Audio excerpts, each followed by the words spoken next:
Sinabi dito, the practice of infant baptism is immemorial tradition of the church. There is explicit testimony to this practice from 2nd century on. Nag-umpisa lang to sa 2nd century. Akin na ang buong sanlibutan.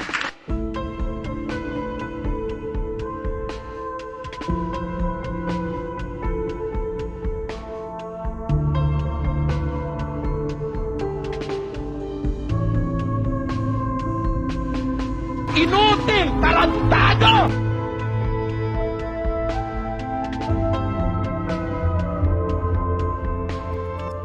Na under sa domination ni Satanas. Take notice, I'm here already. Ako po si Gabon. At ito ang Factbusters! Sa puntong ito ng ating programa, kung hindi ka pa nakasubscribe, pakiclick po ng subscribe button at ang notification bell para updated po tayo sa ating mga susunod na videos. Kaya, let's go at simulan na natin!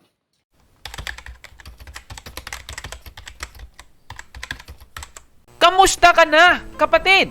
Welcome na naman sa isang episode ng Factbusters PH. At sa ating episode ngayon, ating tatalakayin ang mga reklamo ni Vangelo de Cristo tungkol sa infant baptism. Aba, ano kayang reklamo niya? Panoorin ninyo, anong reklamo niya sa infant baptism? Pakinggan niyo siya, mga kapatid. Ano makita? Ay, ito. Yan. 3:19. Ha? Sinabi dito, the practice of infant baptism is immemorial tradition of the church. There is explicit testimony to this practice from 2nd century on. Nag-umpisa lang to sa 2nd century. Yan lang, ang infant baptism. Word for word. Hindi yan practice talaga na turo ng mga apostol. Ay, nako naman, eto na naman tayo, mga kababayan.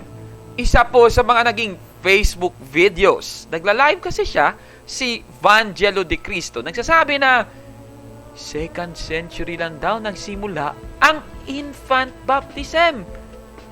Letra po letra daw. Ba, alam nyo ba kung anong binasa niya? Babasahin natin. Tayo magbabasa. Catechism of the Catholic Church. Sa paragraph 1252, ganito ang nakasulat. The practice of infant baptism is an immemorial tradition of the Church. There is explicit testimony to this practice from the 2nd century. Sandali. Let's check muna kung itong reference na ito, yung binasa niya. Pakinggan niyo siya uli, mga kapatid. Ano makita? Ay, ito. Yan. 3:19. Ha? Sinabi dito, the practice of infant baptism is immemorial tradition of the church. There is explicit testimony to this practice from 2nd century on. Nag-umpisa lang to sa 2nd century. Yan lang, ang infant baptism. Word for word. Aba, yun nga talaga. Nako, pero may napansin ba kayo? Hindi niya binasa ang buong paragraph, Mr. Vangelo de Cristo. Ano ka naman, nagkukot ng Catechism of the Catholic Church. Pinubutol-butol mo, para ka ring si Soriano. Nako naman, kung ano talaga yung puno, siya din yung bunga. Nako, huling-huli ka, Mr. Vangelo de Cristo. Babasahin natin yung buo. Itong nakasulat. The practice of infant baptism is an immemorial tradition of the Church. There is explicit testimony to this practice from the 2nd century on. Itong hindi na binasa. And it is quite possible that from the beginning of the apostolic preaching, when whole households received baptism, infants may also have been baptized. Naku, Mr. Vangelo de Cristo, hindi mo binasa. Paputol-putol. Ano bang nangyayari sa iyo, ha? Oh, ito pa ang nakakagulat. Meron pong nakalagay na 53 na numero. Ayan. Ano kaya yung reference sa Bible niyan? Ayan, care of. Acts 16:15, Acts 16:33, Acts 18:8, 1 Corinthians 1:16. Sige nga, basahin nga natin. Una, Acts chapter 16 verse 15, ang King James Version. And when she was baptized, and her household, she besought us. Sandali. She was baptized, and her household. Ang buo niyang sambahayan. Ako. Anong ibig sabihin? Walang infant, di pa kasali dun sa household. Mr. Vangelo di Cristo, naintindihan mo bang sinasabi natin dito? Nako naman. O isa pa, Gawa 16:33 ng ang dating Biblia. At sila'y kaniyang kinuha ng oras ding yaon ng gabi at hinugasan ang kanilang mga latay. At pagdakay binautismuhan siya at ang buong sangbahayan niya. Yung buong sangbahayan, halimbawa, meron siyang infant. Hindi pala kasali sa sangbahayan. Nako naman, Mr. Vangelo di Cristo. Parang palpak ata. Gawa 18:8. Basahin natin. At si Crispo, ang pinuno sa sinagoga, ay nanampalataya sa Panginoon, pati ng buong sangbahayan niya. O anong ginawa doon? At marami sa mga taga-Korinto na sa pakikinig ay nagsisampalataya at mawang nangabautismuhan. Napakaklaro. Wala ba ni isang infant doon sa mga taga-Korinto? Sa inyong palagay kaya? Mr. Vangelo di Cristo, ano kaya? Ito pa. Unang Korinto 1:16. At binautismuhan ko rin naman ang sangbahayan ni Estefanas. Maliban sa mga ito, di ko maalaman kung may nabautismuhan akong iba pa. Wala pang iba. Example, halimbawa, no? May infant doon sa sangbahayan ni Estefanas.